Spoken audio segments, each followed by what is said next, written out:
Hello, welcome to Environmental Coffeehouse.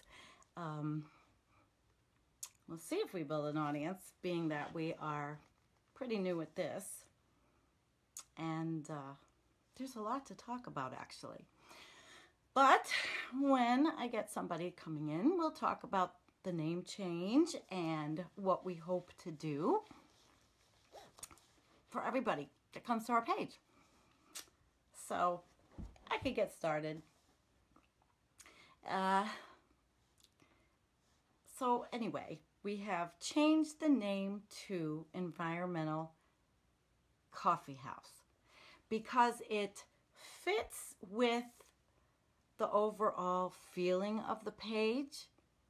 When I developed it and we came together, Roger and I and Cindy, who's working with us,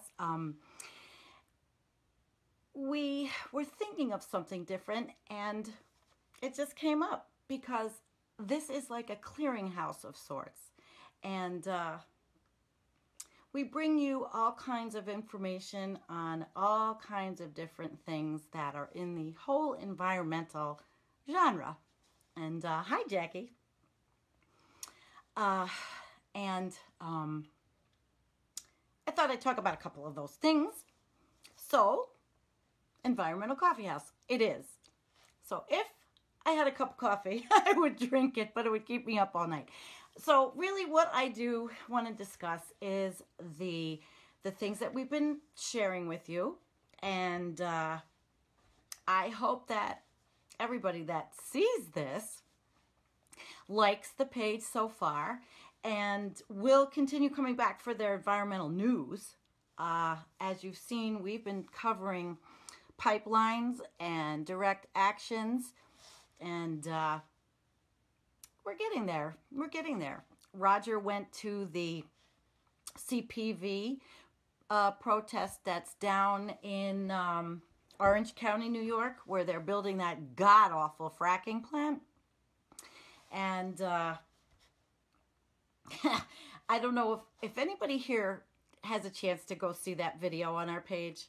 Please look at the monstrosity that they are building in Orange County. It is horrible. And what it's doing is it's bringing the fracked gas from Pennsylvania to be processed in Orange County in New York. And I don't even know if they're going to use it in New York or if it's going to be sold on the market. Really don't know.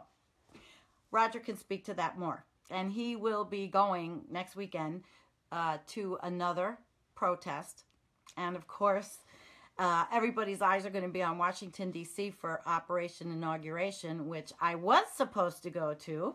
And I was supposed to stay with my girlfriend, Jackie, who is, I'm giving a shout out to.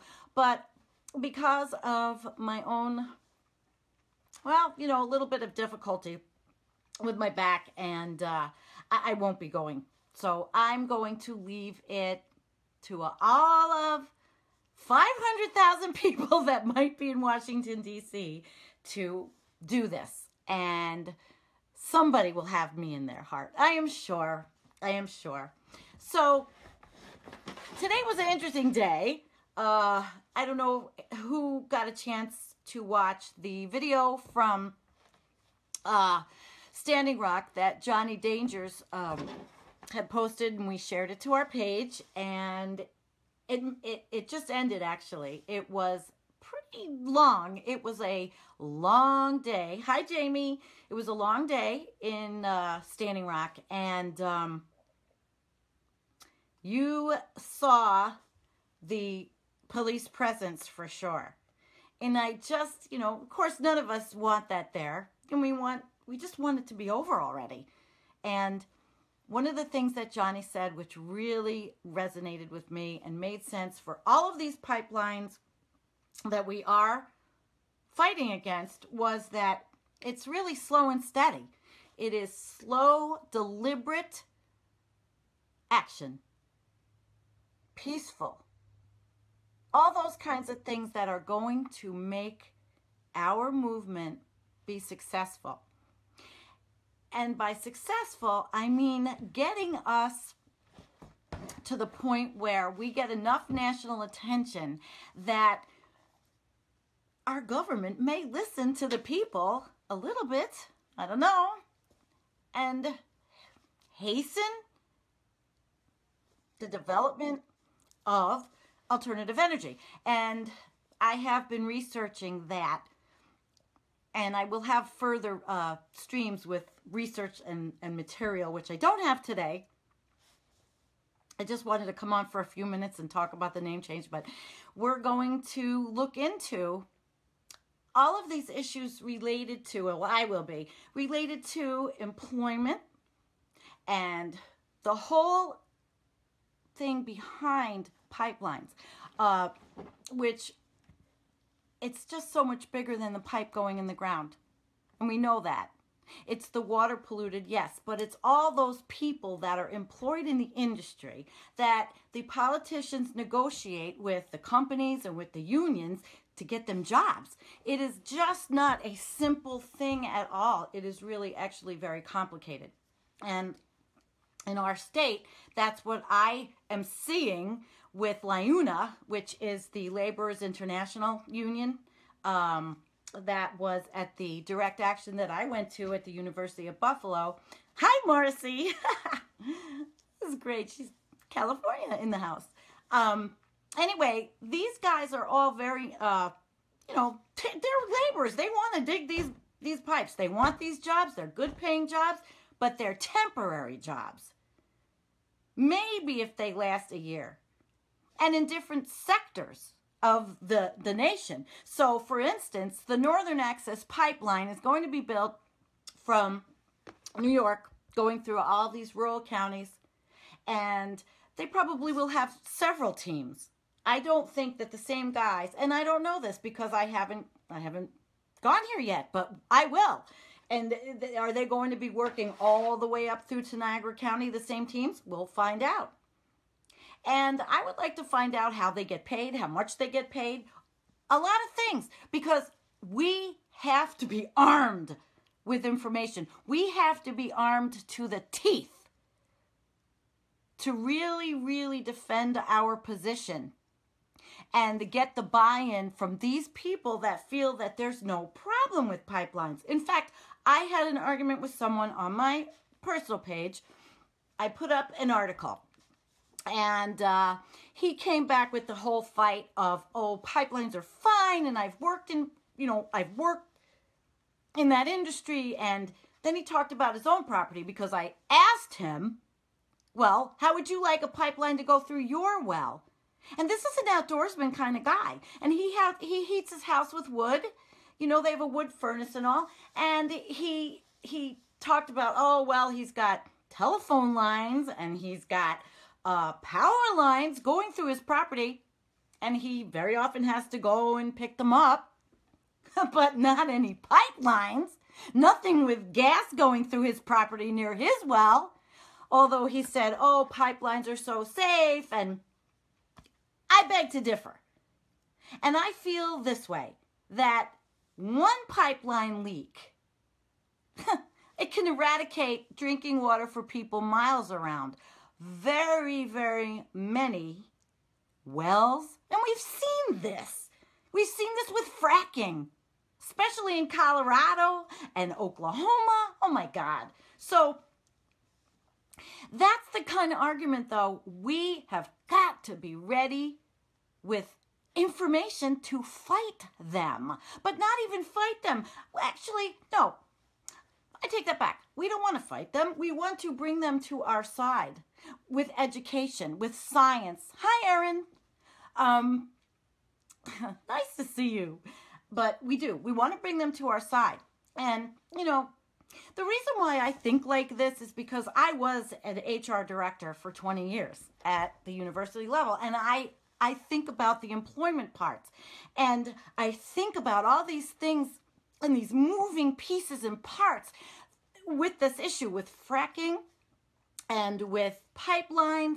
And I know that we're not going to get anywhere unless we have answers for these people as to what is next. And when I asked the gentleman at the rally I went to, what's the future for you guys if it's not pipelines in alternative energy? And they couldn't answer.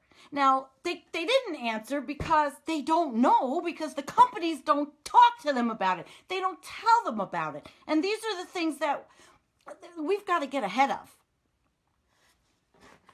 There are 600,000 people in that union, LIUNA. 600,000 people, 80,000 in Canada alone, right? And this pipeline up here, Northern Access, is supposed to go through to Canada. So when we protest having these pipelines built, the individuals in this union and that work for these companies, oh yes, Jamie, the big difference between gas and oil too. Yes, there is. But gas floods the land also underneath. So, I mean, you know that oil and gas, they're both something that we really need to put an end to. We need to put an end to. And we need to assure these unions that they can transfer their membership into getting jobs in the clean energy sector.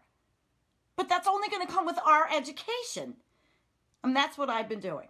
That's what I spend my time doing, researching all of this, and hopefully being able to bring you a series on this stuff, because it just interests the hell out of me. But being that I am very against all of this, because I woke up, and I've said this in other streams, I woke up when we all woke up, because a lot of us didn't even know about this issue until Standing Rock. I need to give back, and I think a lot of you feel like we want to give back. We want to give back to the earth. So when we talk with people like the gentleman that was arguing with me on my page that the pipelines are safe, but did not actually say he would welcome a pipeline on his rural piece of property, you know, we got to know what we just have to do this. So hopefully for all the busy people out there that I and Roger have created this page for, so you can come home from work and you can look at Environmental Coffee Shop and relax. You can sit back and you know what? You can read your environmental news, because we're going to get it for you. And I'm going to do the research for you. I got nothing better to do. This is what I want to do for everybody out there. And I'm really hoping that this becomes a site that is used. And we are starting to also publicize other people's sites and their fights and their causes. And there is one today, which I know there's going to be a direct action on January 23rd. And it is on our site. I posted it by the Direct Action Movement News, and they are going to have a call-in on January 23rd against the Mosaic Pipeline in Florida. So what we want to do is be a clearinghouse of all this information for you. So you can say, geez, I come home from work, let me go see what's on Environmental Coffeehouse, what's going on in the country, in the things that I'm interested in the fights, in the direct actions, and hopefully bring you interesting people to stream as well. And I'm working on some of those little surprises too, but it takes time. All of this takes time. We are building something, and I think it's going to be great. It's already great for me. I hope it's great for you guys too. Hello, Kier. Well, so anyway, January 23rd, and this is really important in Florida, and it is something that we all can do. This is the kind of direct action we all can do. Pick up our cell phone and call the number. And you'll see the video is on our page. And then another thing that happened in Florida today was there were arrests. So the water protectors put themselves on the line, and they are extremely dedicated because they're willing to get arrested for this cause. Not everybody can do that. And it is not an easy thing.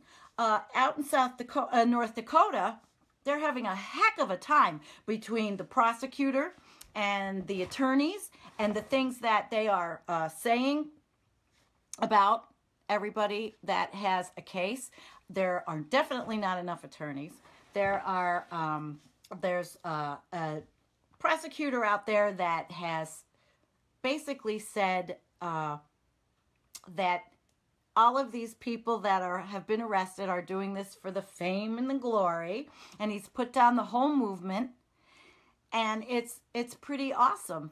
I mean, awful. I'm reading Marcy, you're making dinner while you're listening to me. Yes, okay.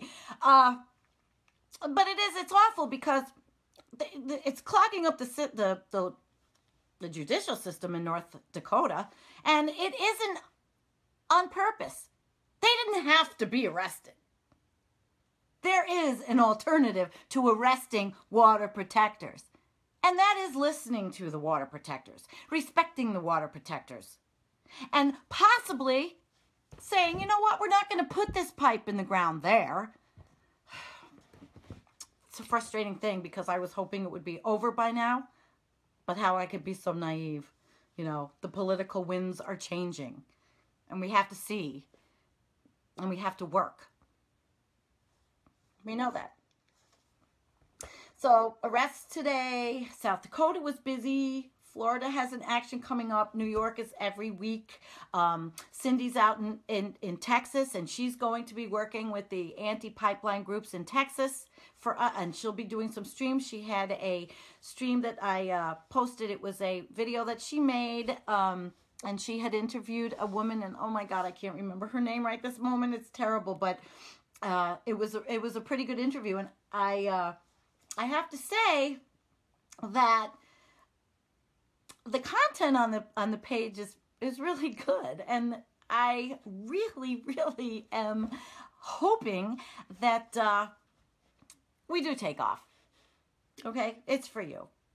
So I'll go through what I just discussed with you, and that is our new name, Environmental Coffeehouse, that we hope to be your one-stop shop, actually, for all of this news going on, and that we are definitely going to bring more footage, more live streams of direct actions that any of us can get to.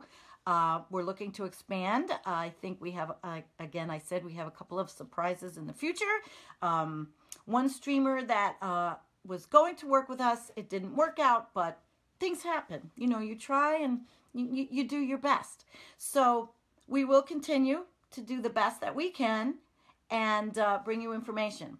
Because as somebody said before, knowledge and information is what we have. That is how we're going to win the fight. We're going to win the war. And we are going to go to alternative energy. We're going to win this war. And it's going to be before I drop dead. I know it sounds crazy, but it is. For my kid, for anybody's kids, for everybody's kids. Okay? So, thank you very much. I wanted to make this quick for coming to our Environmental Coffee House. And hopefully the next live action, direct action you'll see is Roger coming up next week. And I'm actually working on maybe getting somebody to do a little something for us at Occupy Inauguration. So, stay tuned. And you guys all have a wonderful night, and thank you for coming. And share. Oh, I wanted to say I get out of Facebook jail tonight. Thank you. It's been quite a while. And thanks, Marcy, and thanks, everybody, Jamie and everybody that's been here. Right on. We're going to do it. Good night.